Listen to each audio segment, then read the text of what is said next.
Hello, everybody. It's John Hope Bryant, founder of Operation Hope. And we are sitting on the eve of the anniversary of the George Floyd murder. I just did an interview with both Mike Hill and Sharon Reed of the Black News Network. And I wanted to unpack that. You know, when you do network TV, it by necessity is a short period of time. And I wanted to spend on my Operation Hope channel a bit more time explaining what I meant when I said on the interview this morning about the private sector's response and where we are today in history in the third Reconstruction, and what we must do to ensure that this moment and George Floyd's death was not in vain. Let me sort of, again, unpack backstage after the interview some of what I discussed in a bit more detail. George Floyd was a martyr. Dr. King was a prophet. They are different. Dr. King gave his life freely and prophetically outlined a vision for not just Black America, but America and the world. And like a follower of Jesus, like a disciple of Christ, he laid his life on the line. He and my mentor, Ambassador Andrew Young, who was his lieutenant and his right arm in the civil rights movement, boldly went forth in the second Reconstruction, which in my opinion was about freedom of assembly, freedom of access, freedom to choose, freedom to vote, freedom to walk, talk, wherever you want to be. It also got us from the fields to the factories as far as jobs were concerned, and even introduced us into political life. That preceded the first Reconstruction, which was really about basic physical freedom. And this is about freedom of opportunity right now, which is the third Reconstruction, from civil rights to civil rights, as I keep saying, from the mean streets to the business suites. But this is different than the 60s, when Dr. King was laying out that strategy and framing it up and moving it forward. And he had this sense that his life was in danger. And I believe on the eve of his assassination that he knew his days were numbered. He might have known that he was going to die the next day. If you watch the video of his last speech at Mason Temple in Memphis, Tennessee, he collapsed. He had never done that before. He collapsed in his seat after his speech when he gave the mountaintop speech. It was all prophetic. And of course, he was taken from us the next day following that speech. George Floyd is a different thing. George Floyd was going on about his business, as he had every right, benefiting from the freedoms that those who came before him had afforded him. What is he, a model citizen? Nobody's business. He wasn't hurting anybody. He wasn't stealing from anybody. He wasn't robbing anybody with a gun. Was he guilty of something? Who knows? Was he on drugs? Who knows? There's a lot of people on drugs today. There's a lot of wealthy white children on drugs right now in mansions. You just can't see them. Let's not get it, this has to be a no-fault environment. We're talking about murder, right? The murder was unjustified. It was uncalled for. It was unnecessary. It was brutal. It was a public lynching. And we're better than that. And luckily, the officer was convicted, and truth and justice was served. But that's not enough for us to pivot. So George Floyd was a martyr. He gave his life, and in many ways, so we can have a reset life as African Americans, because what followed that was a 400-year-old social justice reckoning for Black America, which is going on right now. And we're living in a moment in history. But history does not feel historic when you're sitting, and it just feels like another day. But that doesn't mean the moment that you're in is not historic, all right? That doesn't mean that you're not playing a moment and playing a part in this historic moment. It's just that the battlefield has moved from the streets to the business suites.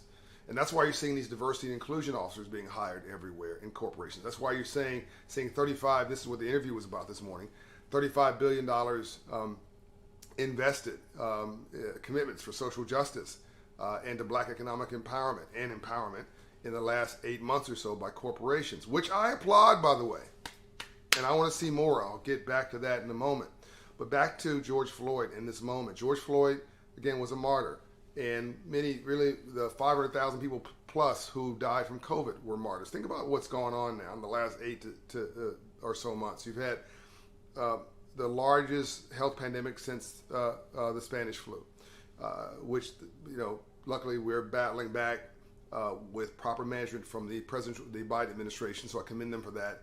And we're getting this thing in place. We even had our own first public event here at Operation Hope for Ambassador Andrew Young and Carolyn Young a couple of days ago, and got a couple hundred people together, socially distanced, vaccinated, all that kind of things. But it was, the first time in 15 months. And so we're winning this battle finally. But that was a war. Then you had this cultural war. You have this cultural war, unfortunately, of Americans against Americans, of Republicans and Democrats being locked in a really unproductive fight. No one benefits from what's going on here with us now except maybe China, because the Bible says a house divided cannot stand. So if we're fighting with each other, guess who's benefiting? Those who are not fighting with each other outside of this country who want to be us. But that's another video, which I will do. But we're in a second war, which is a cultural war with each other. And then we're in an economic war with, I believe, China and to a lesser degree with Russia. They want to be us. They want our place in the world. But we can't. They can't take it from us. We're the largest economy in the world, the sole superpower. But we can give it away if we continue to engage in silliness and stupidity on our watch. And I think that all this happening, the global health pandemic, the largest unemployment since the Great Depression, a 40-year-old reckoning on social justice for Black Americans, a basic fight for our democracy, and what that's defined as our capital was assaulted for the first time since 1812, and that was the British doing that. This was Americans against America. We can't sustain this, and I think God and the universe knew that, and so they either facilitated or allowed or instigated, probably allowed because we are silly and we will shoot ourselves in the foot, meaning humans, this moment where all these things bubbled up together. And now we have to decide who we want to be when we grow up. And, people say, oh, I hate capitalism, on this thing about the private sector contributing money to the underserved. No, you don't. People, oh, I hate rich people. No, you don't. You hate rich people until you become rich, okay? What you hate is a game system. What you hate is a system that you think is rigged against you because you want to be successful. Whatever that is defined for you. You want to be successful and aspirational. So if for no other reason, it's so that you can help other people. Well, let me tell you something. Even if you want to distribute money like a socialist, you have to first collect it like a capitalist.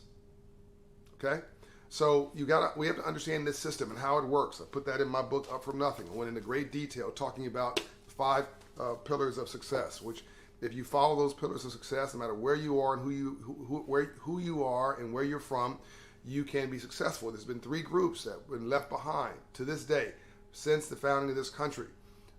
African Americans that were enslaved, Native American Indians that were run off their land, and poor whites who were brought here as indentured servants. Yes, I said poor whites. There are more poor whites in America today, then and now, than any other group. And the largest group dying in this country are high school educated white men who are depressed. All right. So poor whites and poor blacks beating up each other and attacking each other, as I've seen in a lot of these so-called protests in the last year and a half, is ridiculous. It is ridiculous. We need to knock it off. We need to stop it. We're all in this thing together. Even middle-class folks, whether you're white, black, red, brown, or yellow, you want to see some more green. Folks got too much month at the end of their money. We need to knock it off. Stop attacking each other, hurting each other. You can take no pleasure from the fact there's a hole in my end of our boat. So there's $35 billion has been committed by the private sector for social justice. I call this era the third Reconstruction, as I mentioned earlier. Social justice through an economic lens. We have got to take this moment and make it serious. We've got to make sure that George Floyd's life was not in vain. We've got to double down and create wealth in the black community. I'm talking about black community and particular now. Wealth in the black community. That's our 1 million black business initiative. It's a commitment to create 1 million new black businesses over the next 10 years. And we've already got close to 20,000 businesses into the program and or committed for.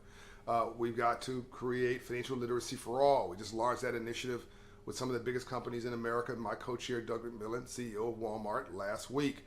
our 10-year commitment to get financial literacy through the whole of American society. This is the civil rights issue of this generation. It's a right that is important today as the right to vote was in the 1960s. To quote Ambassador Andrew Young, to live in a system of free enterprise and not to understand the rules of free enterprise must be the very definition of slavery.